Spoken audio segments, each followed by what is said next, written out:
So that's this one.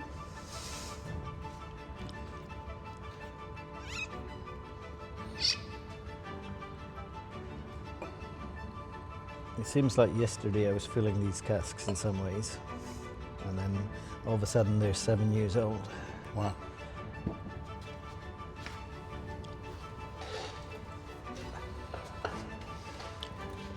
So the first one is This one. Mm-hmm. So yeah, they're both filled with exactly the same batch of new make spirit, and you can see that. And they're both different colors. Very different colors. One's quite pale, and then the other's quite dark.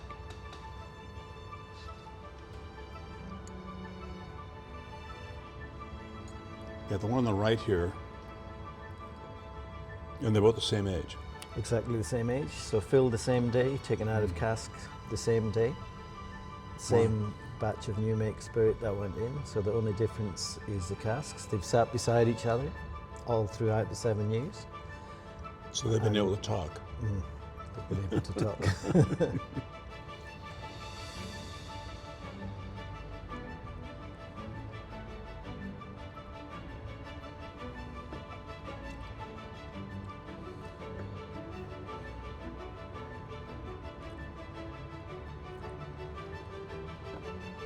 I mean, that first one has got a lot to say. Yeah, yeah. And you'll see even the mouthfeel is very distinctive. The first one you had there is quite rich, and this one again you see more of the spirit character. But, yeah, they're very different. Mm-hmm. They're 1,000 miles away from this. Yeah. Is this cask strength? Yeah.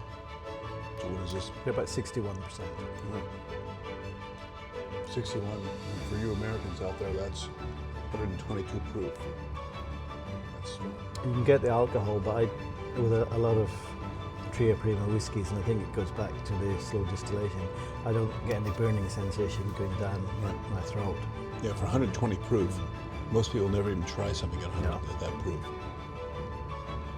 But the darker one, I can taste bourbon in there, and I love bourbon, and I think it's just all the vanilla notes are quite rich. Mm-hmm. And then both of these whiskies open up beautifully with just a few drops of water in them as well. All right, let's try it.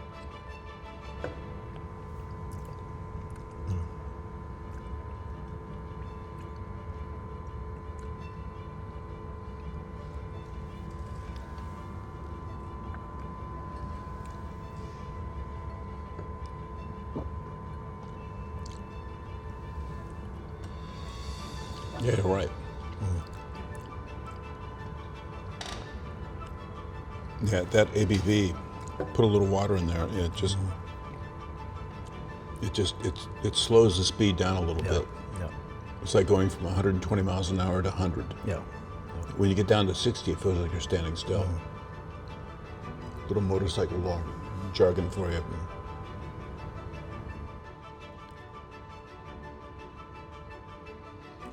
As they've aged, they've come a little bit closer together, but still so different. Regional differences. Some fellow distillers took these two whiskies, mixed them together, and said, "Taste that." And I did taste it, and it was wonderful. Balance was exquisite, and they said, "Oh, you should mix them together." But for me, I want people to say, Right. "No, these are two different whiskies." It's jazz. Yeah. That was Thursday night, that was Friday yeah, night. Yeah. They're two different experiences. Don't be afraid to experience them both. Yeah. And you lose the educational aspect. It's not about drinking. It's, hey guys, you can mix these together, but drink them first. You know, you can have a hamburger Yeah. made with 50 different cows, or you can have a Wagyu steak that tastes like that place where it came from. Yeah. And I'll take the steak. Yeah. Yeah, that's the interesting thing about eating trout, freshwater trout. You know, you pull it out of the stream and you cook it right there. Yeah. You're gonna taste that stream, and to me that makes all the difference. Yeah. You know, if I'm having fish and chips, that who knows where it came from, and it's all been in the same fryer. It's all homogeneous. How spirit interacted with the oak, which we're getting coming through then in our whiskies when we use the casks, and that's fascinating to me. That's wonderful. And there's a continuity of history between the US and Australia. I do have a bottle at home of the 150th anniversary. I think they did them at 2 different strengths. I've got the lower strength one, it's sitting on my shelf. So the plan is to open that and then drink it along with these ones. I don't mind a little bit of sweetness in my whiskies.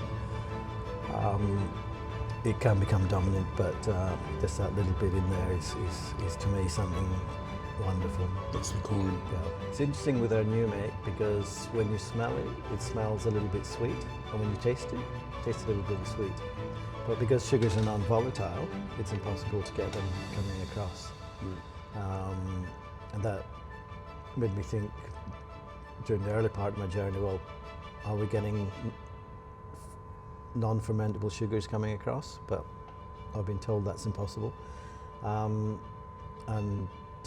the only thing I can think of is the esters. So you have the esters in there, the fruity notes that you're smelling in your brain is actually converting that into smelling and tasting sweetness. Certainly the ones I've had analysed have 0 sugars in them. I'm just wondering, Chris, if we should do this sacrilegious thing and mix them together and see what happens. What do you think? I know one way to find out.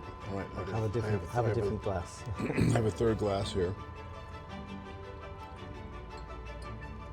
I'm going to save a little bit of each.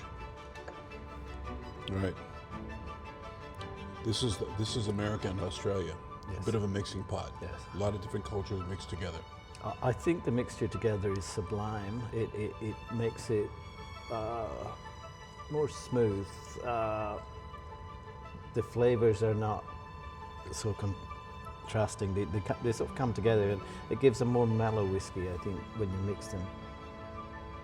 But then you lose something of the individuality of the 2 single casks.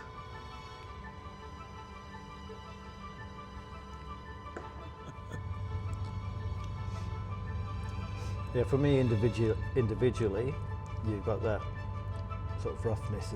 It's more like Iggy Pop, and right. then you put them together, and then you get a gentleness, which might be Neil Diamond, I don't know. Right. Or maybe Lou Reed. Yeah.